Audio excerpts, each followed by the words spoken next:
Okay, so this is my second attempt, and yeah, I'm pretty sure this isn't going to go well, but we'll see.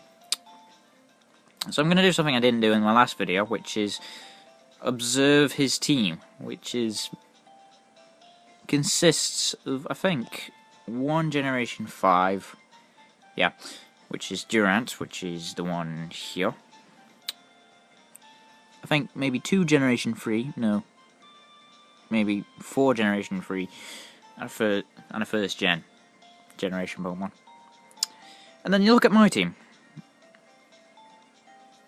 which is, I believe, a mixed sand team with 3 Pokemon that, well, 4 that are resistant to the sand, and 2 that aren't.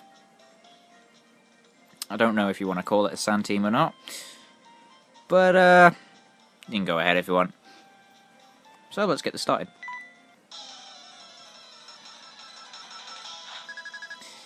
Hello, whoever you are. If you're watching this from some faraway country, I hope you're happy with this battle, because it was quite fun, but yet annoying. Anyway. So I start off with my Gligar, Tyranitar, and Hydreigon. So Sandstream goes up, and I get the Sandstorm. And he goes for Entertainment with Durant, swapping Hydreigon's Levitate for Truant, which is a bit annoying because I need that Levitate.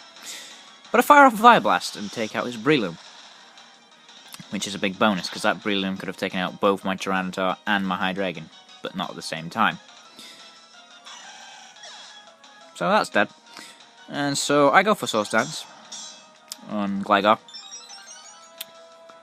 getting a +2, maybe 3, probably +2. And I go off for an Earthquake, just to see how much damage I could do to those 2. Doesn't do much to the Durant, but it does around about half to Snorlax. Just over half, I believe, because he lives. That was incredibly close. Any more damage, and he'd have died.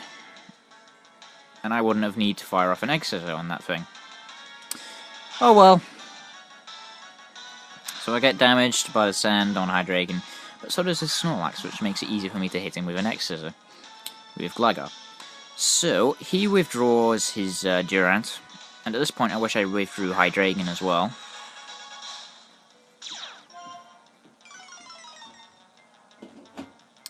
Thought it was going to happen again then. And so it decreases the 3 of my attack, but doesn't get it on Gligar. But because of Truant, Hydreigon does nothing. So I take out his Snorlax, and he Ice Beams, which takes out my Gligar. Now, I didn't need Gligar that much, but I like Gligar sort of as a defensive wall that everyone aims at, that they're generally going to miss. And I wish I did that Ice Fang on the Salamence, because I would have gotten rid of his Yachi Berry early. But oh well. Because he protects on the next turn, I believe, because he's fearing the Ice Fang. So I send in Cobalion. I wish. So yes, this is a brave Cobalion, so it's pretty slow. Slow compared to some Pokemon, but it's slow compared to other Cobalions. So I withdrew Hydreigon there, and go into Rotom. Or Rotom, whichever country you're from. I just like saying Rotom. And see Guillotines, and misses my Cobalion. I fire off a Sacred Sword on his Swampert, and it does nothing. And Earthquake happens. So he Earthquakes with Swampert, dealing damage to, I believe, 4 Pokemon. No, 3. So Cobalion goes down like a sack of shit. Critical hit and all. I fire off an Ice Fang, but because he protected before, I don't hit it. But he does get hit by the sand. And so does Rotom. And I get a bit of leftovers. So I send in Hydreigon again, in the hopes that I take out his Durant. And Truant, which is a good thing. I fire off Fire Blast, and here's where it got really annoying. I miss. And you'll see why it's annoying on the next turn. He goes for a Dragon Dance. I don't remember how many he's gone for. That might be his first, maybe his second. Someone will tell me. And, Shadow Ball. Yeah, I tried to see if I could get a special defense drop, but don't get it. And he, Ice Beams for Hydreigon, but this is why I like Hydreigon, because it lives. And so I fire off an Ice Fang. And, yeah, like I said before, Yachi Berry. Does fuck all. And, the sand kicks in, which rips him into the yellow bit. Which is good, but also decreases Hydreigon's chances of living.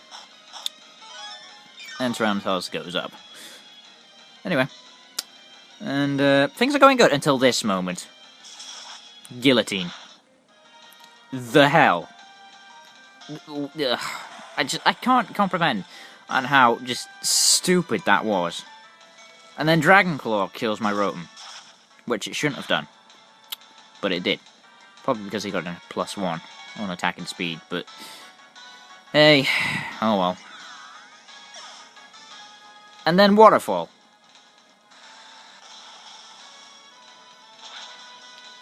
Yeah.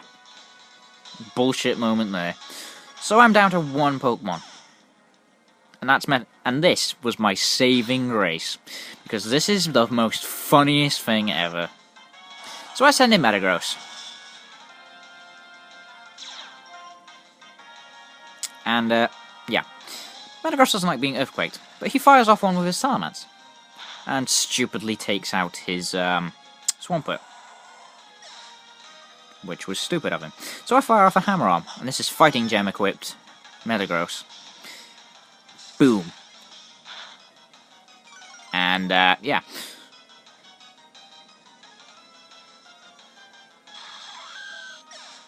He's down to 2 Pokemon already. In just 1 turn. And so he sends out Absol, which is a good Pokemon in terms of attack, but in terms of everything else, not so good. So he fires off a Sucker Punch, which does neutral damage, but because I'm Steel, it doesn't do as much as it should. And so he's probably thinking he'll probably beat me if he fires off another Dragon Dance and gets his attack up. He killed my Rotom, he could probably kill my Metagross, but my Metagross has higher defense. And so I fire off another Hammer Arm, and that puts me at -2 speed. So... Yay! I'm over, by the way.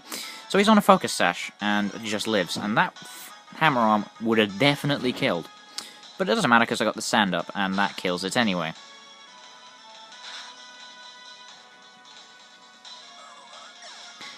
And then, this is the funniest moment. He thinks he has me beaten. Bullet Punch, bitch! And I Bullet Punch that thing to death. And he dies. And I win. Considering the bullshit that inquired during that past few turns, I'm glad I have this Metagross. This is my lucky Metagross. The Metagross that out of all the other Pokemon on my team, that Metagross always survives. So yeah, so that was Silver Pegasus, and thank you for your time.